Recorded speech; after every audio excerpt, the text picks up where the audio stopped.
오늘 우리가 나눌 말씀은 시편 38편입니다. 시편 38편.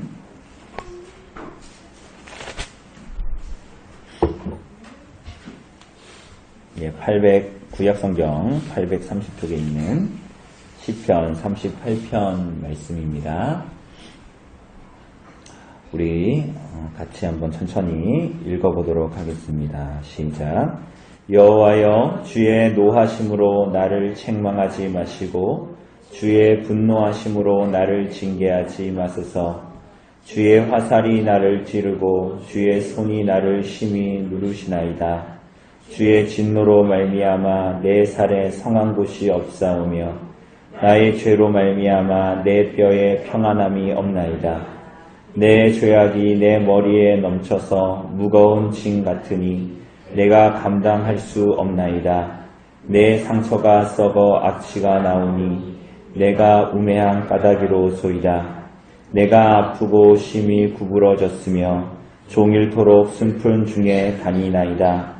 내 허리에 열기가 가득하고 내 살에 성한 곳이 없나이다. 내가 피곤하고 심히 상하였음에 마음이 불안하여 신음하나이다. 주여, 나의 모든 소원이 주 앞에 있사오며 나의 탄식이 주 앞에 감추이지 아니하나이다. 내 심장이 뛰고 내 기력이 쇠하여 내 눈의 빛도 나를 떠났나이다. 내가 사랑하는 자와 내 친구들이 내 상처를 멀리하고 내 친척들도 멀리 있었나이다. 내 생명을 찾는 자가 울무를 놓고 나를 해하려는 자가 괴악한 일을 말하여 나는 못 듣는 자같이 듣지 아니하고 말 못하는 자같이 입을 열지 아니하오니 자 같아서 내 입에는 반박할 말이 없나이다. 여호와여, 내가 주를 바라싸우니 내 주 하나님이 내게 응답하시리이다. 내가 말하기를 두렵건대 그들이 나 때문에 기뻐하며 내가 실족할 때에 나를 향하여 스스로 교만할까 하였나이다. 내가 넘어지게 되었고 나의 근심이 항상 내 앞에 있사오니 내 죄악을 아뢰고 내 죄를 슬퍼함이니이다. 내 원수가 활발하며 강하고 부당하게 나를 미워하는 자가 많으며 또 악으로 선을 대신하는 자들이 내가 선을 따른다는 것 때문에 나를 대적하나이다. 여호와여, 나를 버리지 마소서. 나의 하나님이여, 나를 멀리하지 마소서. 속히 나를 도우소서. 주 나의 구원이시여.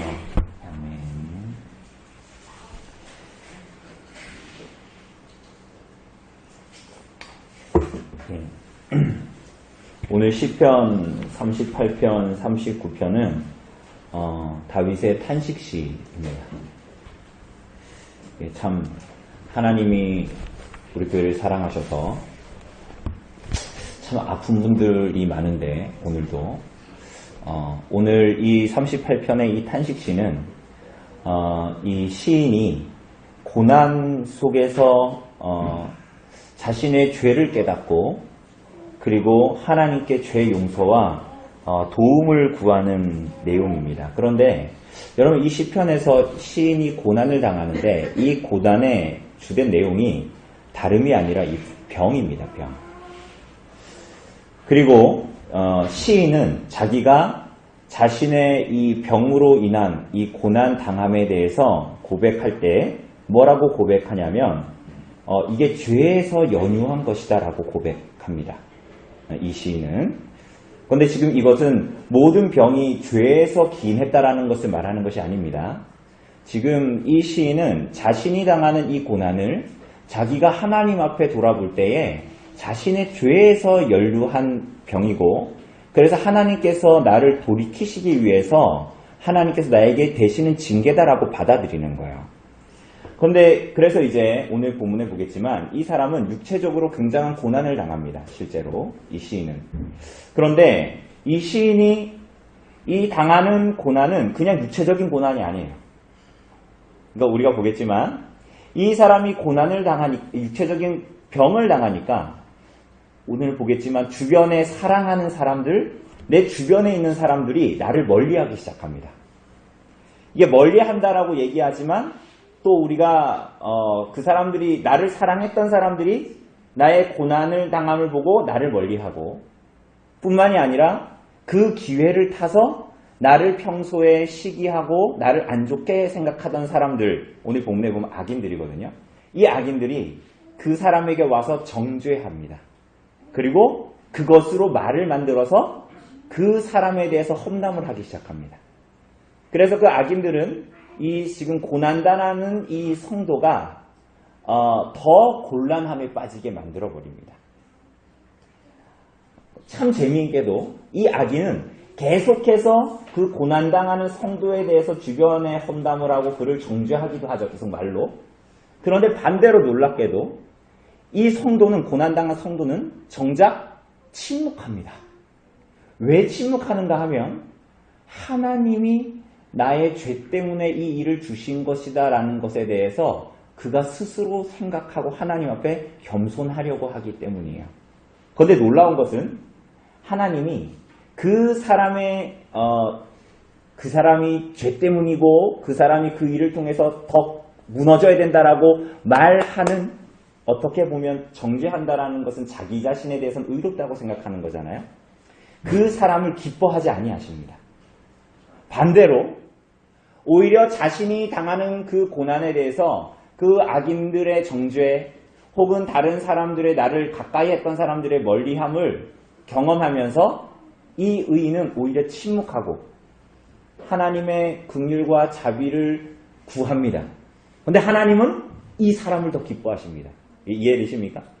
정죄함으로 말미암아 자기가 의롭다고 생각하는 사람을 하나님은 기뻐하지 않아 하세요. 오히려 반대로 오늘 죄 때문에 고난당하는 이 사람이 그 사람의 정죄에 대해서 그냥 자기는 말할 것이 없어서 받아들이고 오히려 하나님께만 죄 용서를 구하며 하나님께 나아가는 이 고난받는 성도를 하나님은 오히려 기뻐하십니다.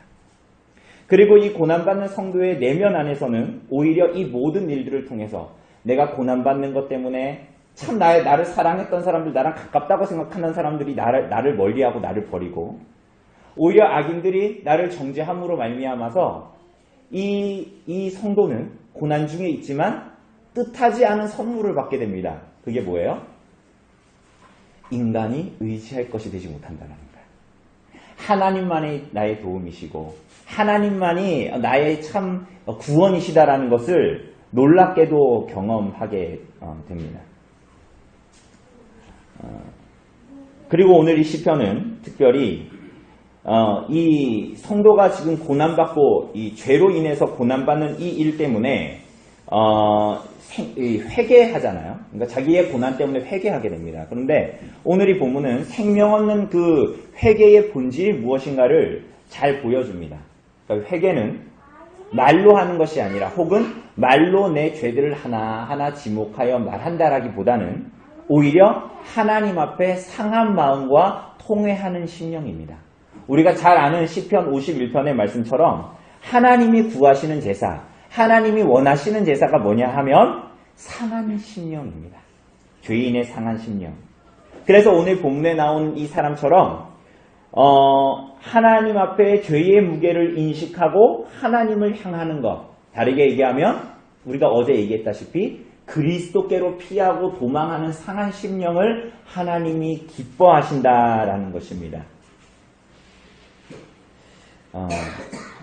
참 재밌죠? 그죠? 그래서 하나님은 오히려 자신 앞에 죄 용서를 구하는 이 죄인들을 기뻐하시고 그 죄가 아무리 깊을지라도 사함이 있을 뿐 아니라 하나님께서 그에게 주시는 징계에도 거두어 주시고 회복시키신다라는 것이 바로 오늘 38편의 말씀입니다. 우리 조금 더 구체적으로 한번 봅시다.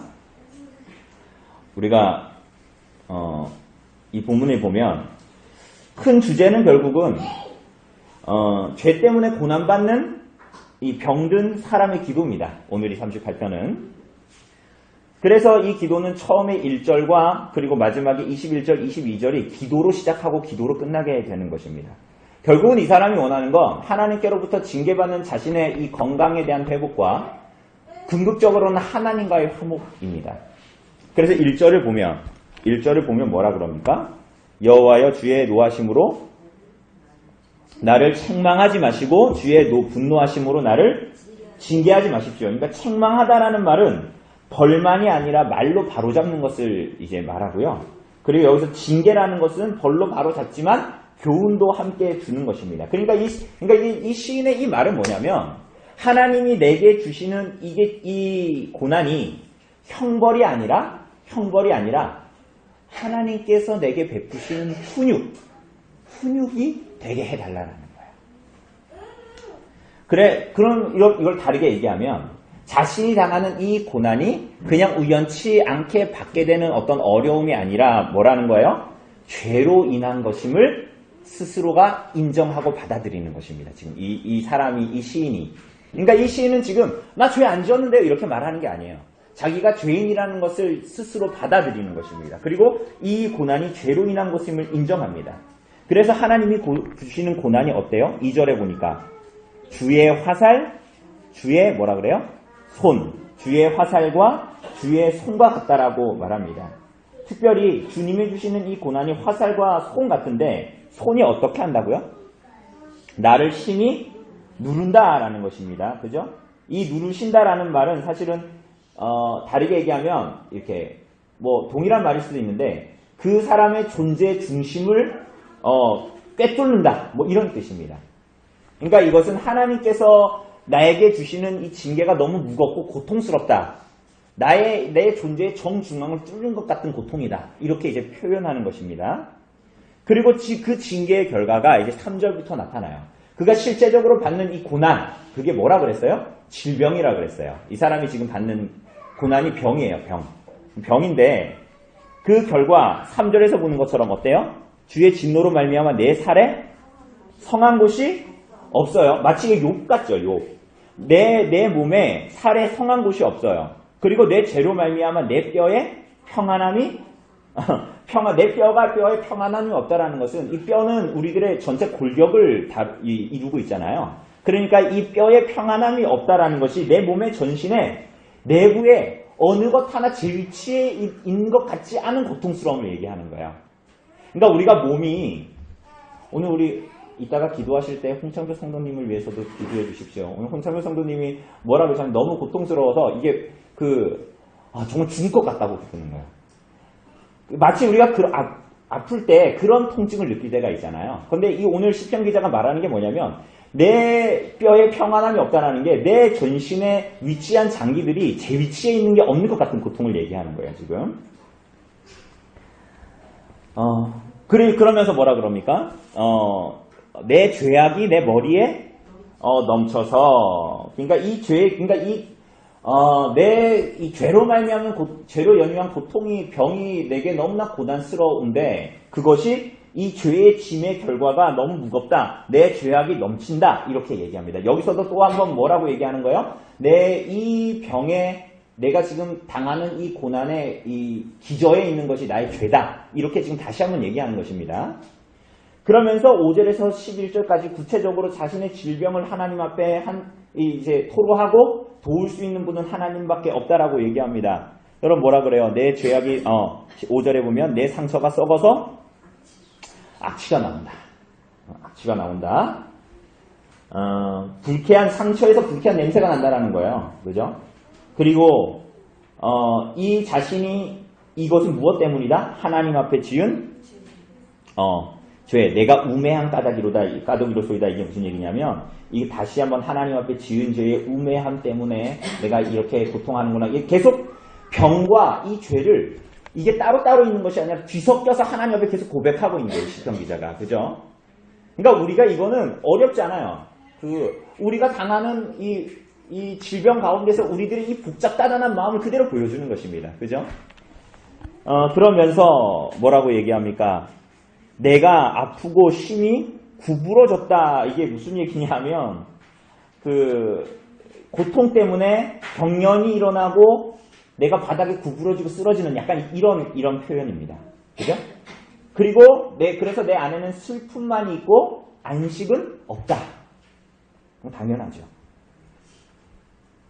그리고 7절에 보면 뭐래요? 내 허리에 열기가 내 허리에 열기가 가득하다. 이게 등에서는 타는 듯한 고통이 있다. 그리고 또 반복하죠. 내 살에 성한 곳이 없다. 마음이 불안하고 신음한다. 그러면서 심히 상하고 마음이 불안하여 신음하나이다. 이게 신음하다라는 말인데 이게 사실은 원어적으로 표현하면요. 이게 포효하다 이런 표현입니다. 포효하다. 포효하는 게 뭡니까 여러분? 사자가 포효한다. 이게 뭐예요? 소리 지르는 거잖아요. 그런데 이 사람이 지금 소리 지르는 것 같아요? 마음이 불안하여 신음한다. 이게 뭐냐면 원어적으로는 포효한다인데 여기를 포효하다라고 표현하면 이 원 의미가 잘 안 살아나는 거죠. 그러니까 이 사람이 경험하는 것은 자신의 경험하는 고통과 슬픔 때문에 이 감정이 북받쳐 올라서 이게 뭐 슬퍼 이렇게 되는 것이 아니라 마치 이 안에서부터 터지는 듯한 그 하나님 앞에서의 신음, 뭐 한숨. 그러니까 어떤 사람은 이걸 한숨이라고 번역하기도 합니다. 그러니까 하나님 앞에 고통스러움. 너무 고통스러우면 그 소리가 하나님 앞에 나오지도 않잖아요. 그런 것들을 표현하는 것입니다. 그러면서 그 가운데에서 갑자기 뭐라 그럽니까? 9절에 보니까 같이 읽어봅시다. 시작.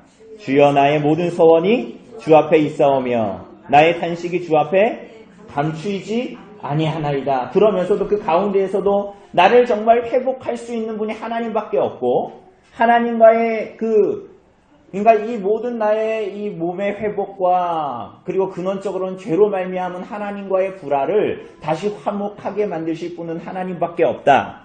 그래서 나의 모든 소원이 주 앞에 있다. 이렇게 얘기하는 것입니다. 그러면서 또 뭐라 그래요? 내 심장이 뛰고 내 기력이 쇠하며 내 눈의 빛도 나를 떠났습니다. 또 한 번 고백합니다. 이게 뭐예요? 자기의 상태예요. 내 심장이 뛴대요. 여러분 심장 뛰어야 안 뛰어요? 심장 뛰죠? 근데 이게 뭐냐면 심장이 불규칙하게 뛴다라는 거예요. 심장이 불규칙하게 두근거리고 그리고 어때요? 내 기력이 이제 쇠하여져 가고 그리고 눈에서 그 빛이 생명의 빛이 사라지고 있는 거예요. 떠나지고 있는 거예요. 그러니까 그러면서 하나님이 나를 버리지 않을 거라는 믿음을 가지고 하나님 앞에 돌이키고 자신의 죄를 회개하고 이렇게 하나님께 나아가고 있는 거야. 그래서 하나님 나를 회복시켜 주십시오. 이렇게 얘기하는 거예요. 그런데 고통이 여기서 그치지 않습니다. 11절에 보니까 뭐라 그래요? 내가 사랑하는 자와 내 친구들이 내 상처를 멀리하고 내 친척들도 멀리 섰습니다. 내 친구들, 나를 사랑하는 사람들, 내 동료들, 이웃들, 가까이 있는 사람들이 내가 이런 고난을 당하면 여러분 우리 지난주에도 봤지만 고난당하는 사람들한테 가서 뭐 해야 됩니까? 아픈 사람한테 가서 뭐 해야 됩니까? 같이 울어주고 위로해주고 그래야 되죠? 그렇지 않습니까? 그런데 이 사람들이 나를 돕고 위로해줄 줄 알았는데 어떻게 해요? 나와 멀리 서 있는 거야. 이 상황을 냉담하게 대하고 오히려 나를 그렇게 냉담하게 바라보고 어떤 면에서는 나를 정죄하는 거죠. 왜? 저 사람은 죄인이니까 가까이 하면 안 된다. 멀리 있는 거야. 굉장히 잔인한 겁니다. 그러면 이 시인은 뭐라고 생각할까요? 저들이 나의 친구였는가? 저들이 나의 사랑하는 자였는가? 이런 마음이 들겠죠. 뿐만이 아닙니다. 내 가까이 있는 사람들 뿐만이 아니라 12절에 보면은 누가 나타나요? 내 생명을 찾는 자. 이 사람들이 이제 악인입니다. 그러니까 내 원수들은 나를 평소에 그렇게 저는 먼저 한번 쓸어줘야 되는데 이렇게 보던 원수와 악인들은 기회를 차서 나를 완전히 멸망시켜 버리려고 합니다. 안 그래도 괴로운데 이 악인이 하는 일은 뭡니까? 그 사람에게 수많은 말들로 이 사람의 고난을 악화시킵니다. 마음을 훨씬 더 괴롭게 합니다. 그러니까 몸도 이미 괴로운데 너무 심하게 괴롭고 하나님 앞에 나의 죄 때문에 너무 괴로운데 그 악인들까지도 와가지고 그 시인의 고난을 대놓고 때로는 가십거리로 만들어버리기도 하고 여기에 보면 뭐라 그럽니까?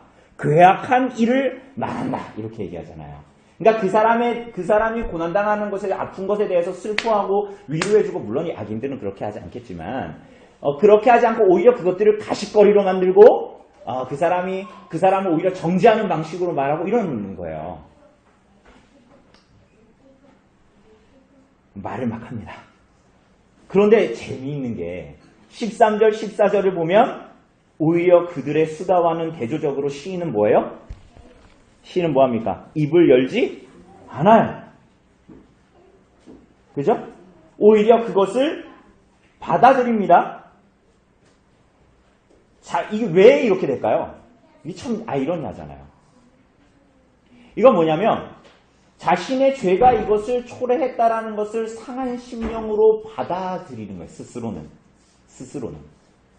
그런데 그렇다고 해서 그 사람이 잘한 겁니까? 그 사람이 이 시인의 죄에 대해서 정죄한 사람들이 잘한 거예요?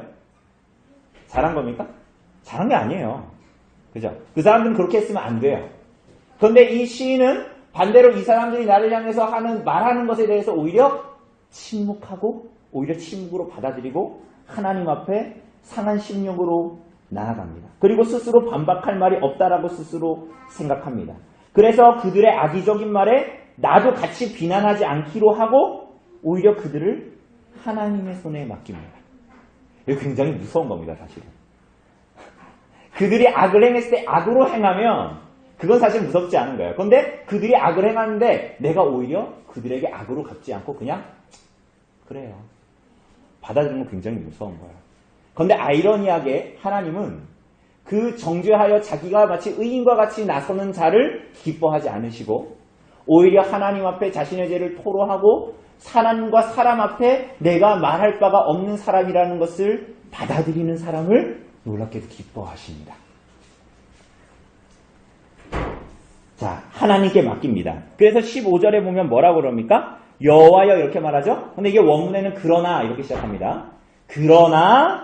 그러나로 시작합니다. 그러나 그런 고난, 내 육신의 고난, 내 가까이 있던 사람들이 나를 정죄하고 나의 이 악인들은 때를 기다렸다가 더욱더 악의적인 말들을 하는 이 상황 가운데에서 그러나 확신의 창 기대로 하나님께 나아갑니다. 하나님을 바라보고 하나님께서 응답하실 거라는 확신으로 나아갑니다. 여러분 어떻게 그럴 수 있을까요? 이건 거의 초인적인 건데 어떻게 이게 가능합니까?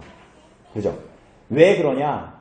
하나님에 대한 지식 때문이에요. 이 시인의 하나님을 아는 지식. 그러니까 여러분 이거를 잘 구별해야 됩니다. 하나님에 대해서 아는 거 말고 하나님을 아는 지식. 하나님에 대해서 아는 신학적인 지식들을 말하는 것이 아니라 하나님을 아는 지식에 의해서 하나님께 소망을 두면서 살아갑니다. 그 근거가 뭐냐? 16절에 보면 뭐라 그래요? 우리 같이 읽어볼까요? 16절 시작. 내가 말하기를 두렵건대 그들이 나 때문에 기뻐하며 내가 실족할 때에 나를 향하여 스스로 교만할까 하였나이다. 하나님께서 나를 구원하실 거라는 확신을 어떻게 가질 수 있습니까? 저 악인들이 나의 넘어지는 것을 보고 기뻐하는 것을 하나님이 좋아하신다, 안 좋아하신다? 안 좋아하신다. 그래서 오히려 하나님을 바라는 성도의 이 무너짐을 오히려 정말로 무너진다면, 건강도 다 잃어버리고 완전히 그가 구원 못 받은 자처럼 쓰러져 버린다면 오히려 그 악인들은 저 봐라, 저럴 줄 알았어 하면서 스스로 교만해질 거라는 거예요. 그렇기 때문에 하나님은 나를 이 자리에서 다시 어떻게 하실 것이다? 회복시킬 것이다 라는 확신에 찬 믿음으로 15절에 그러나 여호와여 이렇게 하나님을 향해서 소망을 품을 수 있는 거야. 그러니까 여러분과 제가 모든 인생의 산 가운데에 소망을 둘 수 있는 것은 우리들의 삶을 붙드시는 하나님이 어떠한 분이다라는 것을 알기 때문입니다. 그래서 우리는 향방 없이 다름질하는 것이 아니라 분명한 하나님을 향한 소망, 하나님을 아는 지식 안에서의 소망을 붙들고 하나님께 나아갈 수 있는 것입니다. 뿐만이 아니라 17절을 보면 내가 넘어지게 되었고 나의 근심이 항상 내 앞에 있습니다. 이 얘기는 뭡니까? 내가 거반 죽게 되었다라는 것입니다. 그런데 하나님은 전능하신 나의 하나님 아버지시기 때문에 내가 이렇게 쓰러지고 하나님께 도움을 구하면서도 쓰러져 죽는 것을 원치 않으시는, 그리고 이 상황을 역전시킬 수 있는 분은 사람이 아니라 누구다? 하나님밖에 없기 때문에 나를 건지실 것이다 라는 하나님 아버지를 믿는 믿음으로 지금 기도하는 것입니다. 그래서 여호와여라고 부를 수 있는 거예요. 소망을 붙들고 하나님 앞에 구할 수 있는 것입니다. 그 다음 또 셋째는 뭡니까? 18절에 보면 내 죄악을 아뢰고 내 죄를 슬퍼함이니라. 시인은 뭐라 그랬어요? 자신의 죄와 죄의 결과까지도 하나님께 다 고백했어요. 다 말했습니다. 그죠? 하나님은 사유하시는 하나님이십니다. 그죠? 우리들의 죄를 고백하면 용서하시는 하나님이세요.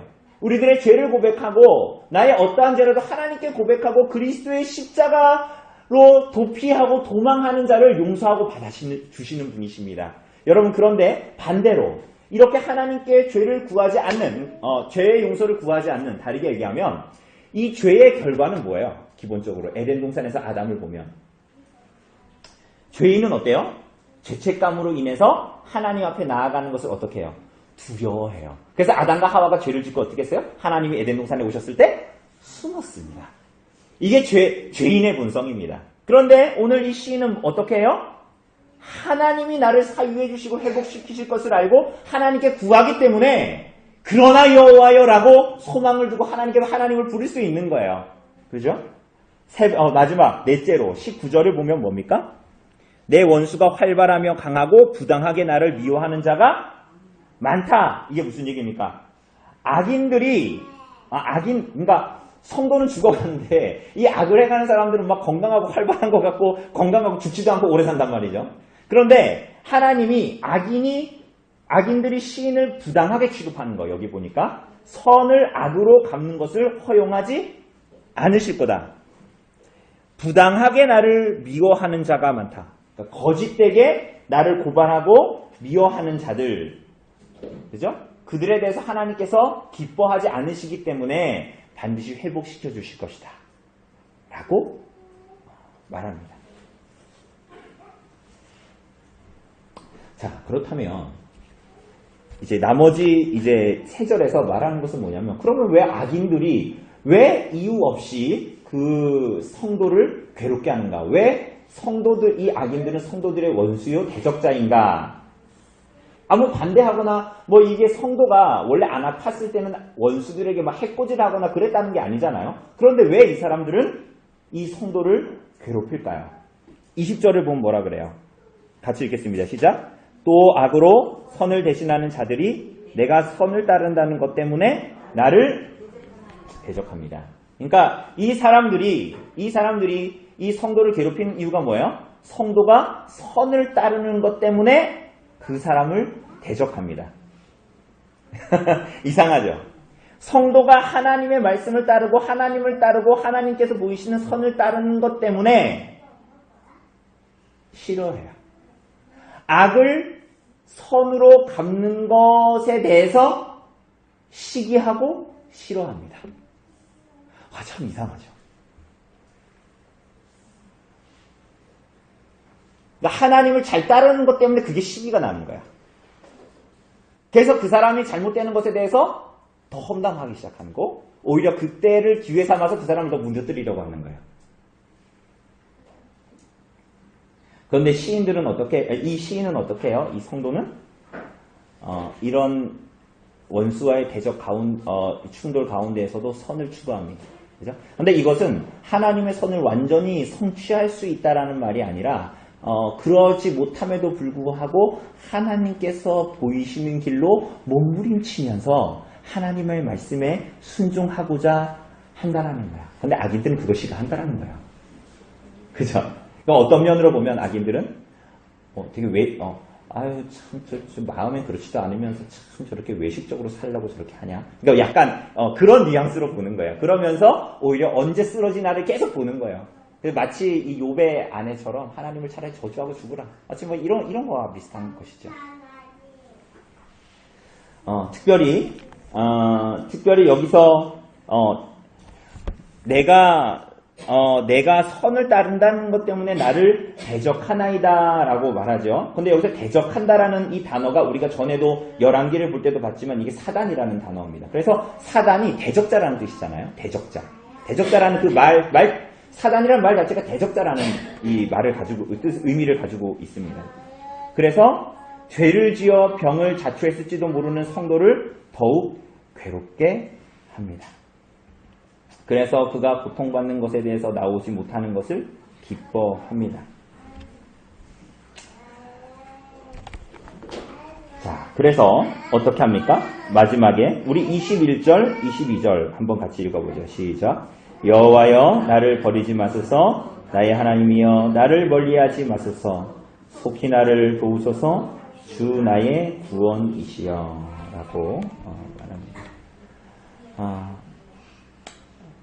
그래서 이 시인은, 이 성도는 하나님 앞에 하나님을 의지하고 죄를 고백하며 나아가기 때문에 하나님께서 더 이상 이 대적들이 나를 멸망시키지 못하실 거다. 하나님이 지키실 거라는 고백을 하면서 나의 구원, 그러니까 나의 도움이라고 말합니다. 우리가 요즘에 춘계신방 하면서도 시편 121편의 말씀처럼 나의 도움이 어디서 올꼬, 그죠? 천지를 지으신 여호와에게서로다 라고 말하는 것처럼 그 고백을 오늘 이 시인이 하고 있는 것입니다.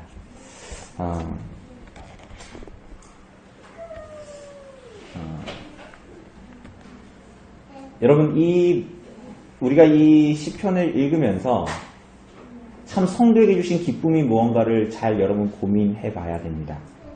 여러분, 어떤 사람은 성도 같아 보이는 사람은 자기 죄악으로 징계를 받아도 고난 가운데 있어도 자신의 죄인됨을 하나님 앞에 돌아보는 경건으로 나아가지 못하는 사람들도 많습니다. 그죠? 그래서 어떤 사람들은 고난과 어떤 어려움을 당해도 거기서 하나님을 찾는 경건함으로 나아가지 못하고 오히려 그 어려움으로 말미암아서 하나님을 믿는 것과 신앙하는 것을 포기하기도 합니다. 그리고 자기의 일이 잘 될 때나 자기의 삶이 잘 풀릴 때 하나님을 찾는 사람들이 있죠. 그때만. 근데 반대로 어떤 사람들은, 하나님의 은혜 가운데 있는 사람들은, 하나님께서 은혜 주신 사람들은 어때요? 오히려 어려움으로 인해서 하나님께 나아가고 또한 어려움 속에서 하나님을 찾고 그 어려움 속에서 자신을 하나님의 말씀에 더욱더 비춰보고 자신이 참된 경건 가운데 나아가고 있는가, 자신의 죄를 돌아보는 그 참된 경건으로 나아가기도 합니다. 그죠? 여러분, 그게 겉으로 봤을 때는 말할 수 없는 탄식과 한숨이 나오는, 참 세상이 봤을 때는 안 됐다, 아유 참 비참하네 라고 보일지 몰라도 여러분, 놀랍게도 성도의 삶에 하나님께서 주시는 탄식과 한숨들은 대부분 하나님의 은혜로 결론납니다. 왜냐하면 하나님께서 성도의 삶을 지키시고 이끄시는 분이시기 때문에 그런 거예요. 그러니까 우리는 자꾸만 우리들의 어떤 지혜 없음으로 무슨 일이 벌어졌다라고 우리는 생각하는 그 이면에는 뭐가 있어요? 내가 내 삶을 주도적으로 이끌어 간다라는 생각이 있는 거잖아요. 그죠? 그러나 그분이 우리들의 목자이시기 때문에 우리는 그분의 손에서 한치도 벗어날 수 없는 인생을 사는 거예요. 그러니까 그 아버지의 품 안에서. 그래서 우리들의 때로는 한숨과 탄식까지도 너무나 고통스럽지만 하나님을 찾게 하는 놀라운 은혜가 있어요. 우리들을 이끄신 은혜가 아닙니다.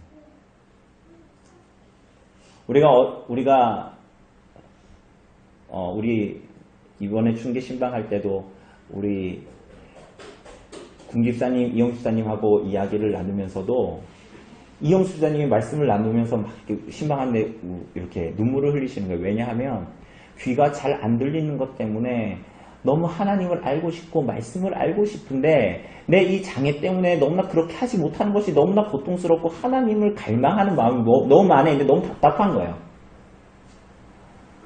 근데 그게 하나님의 선물이에요. 놀랍게. 무슨 얘기입니까? 귀 잘 들리고 사지 멀쩡해도 하나님 말씀 잘 듣고 설교 잘 들어도 마음에 그런 마음이 안 생기는 사람이 부지기수예요. 여러분, 그게 축복일까요?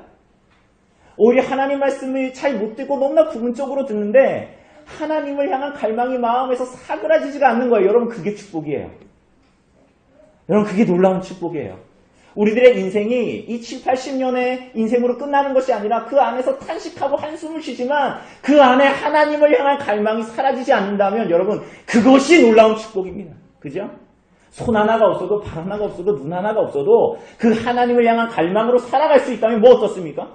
그죠? 그게 오늘 시인이 말하는 거예요. 그래서 여러분, 완고한 마음, 돌 같은 마음은 하나님께 저주받은 마음, 부드러운 마음, 살 같은 마음, 작은 자로 다른 사람에게 지는 것처럼 섬기는 마음. 여러분 그게 세상 사람들은 루저라고 얘기하고 실패자라고 얘기하는데 그런 삶만이 그런 자들에게 하나님 나라가 주어지는 거예요. 그렇죠? 그런 마음이 주어진 자들은 이미 하나님께서 우리 안에 하나님의 일을 시작하셨다라는 그 징표가 있는 것입니다. 그래서 그 구원의 확신을 가지고 이 땅을 살아갈 수 있고 무슨 일을 만나든지 하나님을 향해서 도움을 요청할 수 있는 사람으로 이 땅을 살아가게 됩니다. 이 성도들만이 갖게 되는 참된 경험. 세상에서는 볼 수 없는 이 역설적인 복음의 진리가 참된 경건이 우리 성도들의 삶 가운데 있기를 바랍니다.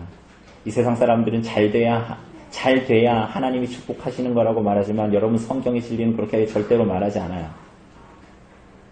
루저 같은 인생을 살고 실패자 같은 인생을 살아도 하나님은 놀랍게도 그 사람에게 준비하신 놀라운 은혜를 허락하십니다.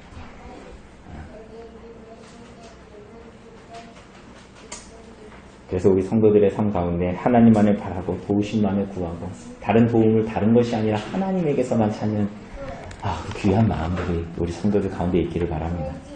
우리 이 시간 좀 같이 기도했으면 좋겠습니다. 같이 기도할 때 하나님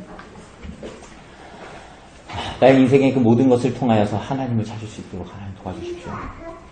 내 삶에 뭐 하나 주어지고 뭐 하나 안 주어지는 것으로 일일비 하는 것이 아니라 이 모든 것을 통해서 하나님을 간절히 바라는 열망들이 내 안에 있고 그것이 뭔가 열심으로 나타나지 않아도 잠잠히 하나님을 바라는 그 마음이 사그라들지 않는 그 은혜를 주십시오. 그래서 성도의 삶을 살게 해주십시오. 우리가 그렇게 같이 좀 기도했으면 좋겠습니다.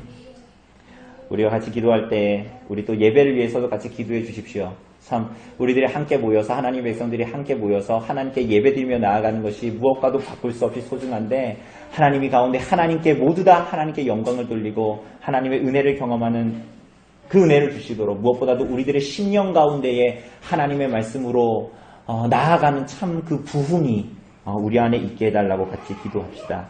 우리 좀 같이 우리 성도들을 위해서 또 도구했으면 좋겠습니다. 영육간에 힘든 분들 있는데요. 우리 홍창표 성도님 위해서도 좀 같이 기도해 주십시오. 기도해 주시고